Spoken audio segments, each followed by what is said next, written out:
The air was really refreshing and warm, even though the sun was starting to go down. There's this really good feel you get when you're driving around in my hometown. It's like a deep breath. It's refreshing. There's nothing that can kill your vibe. You're just going and in the moment. I remember being in the back seat of my friend's car, sitting next to my homie Connor. It was in the summer. We were both super sun-kissed. And I remember cigarette smoke always flowing out of the front window, and the scent would come around my nose once in a while, but it didn't bother me too much.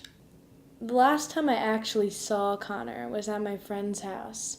He told me that he was going somewhere to get some help and straighten things out, and I wished him the best and said bye to him, and it was all good from there. Every year our school, in high school, we got off like a week in February. And it was kind of a little tradition for me and my mom and some friends to go up to New York City and stay in Times Square. And the one night we went out, and all of a sudden my friend got a text message and some phone calls and stuff, and people said, "Oh, like, did you hear what happened? Like, Connor killed himself, like Connor jumped in front of a train." And I don't know, I honestly remember the first thing I said is, "Yeah, right, like that really happened," like kind of brushed it off, like, okay, that's not even funny.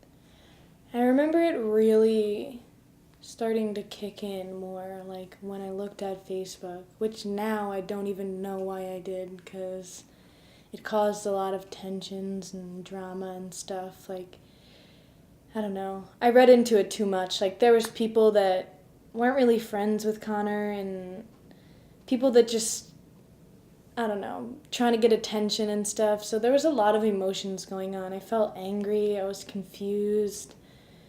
I wanted to lash out at people, but I was so upset. It was like being strangled, honestly, by so many emotions, and like my throat was so tight and my stomach felt so weird.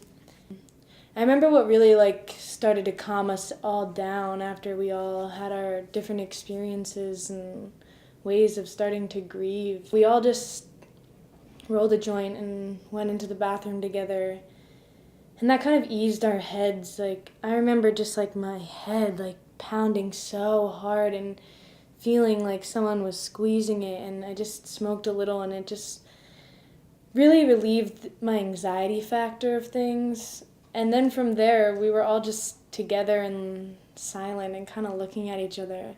And one of my friends just started hysterically laughing, and she brought up this really great memory of Connor. And then we kind of started to reminisce and everything, and it didn't necessarily make things better, but it definitely calmed us down and brought us back a little more into reality. I think the most important part, and how I feel now today about the whole situation, is that I really stay positive about it rather than negative, and I can openly talk about it, and I can openly remember Connor in a positive way. And I'm always reminiscing on the good rather than the bad. And it's really just something, life goes on, but you don't want to forget your friends who don't continue living, because they really are there in spirit, and I feel they really do still live within the world through other people and through the people they've influenced.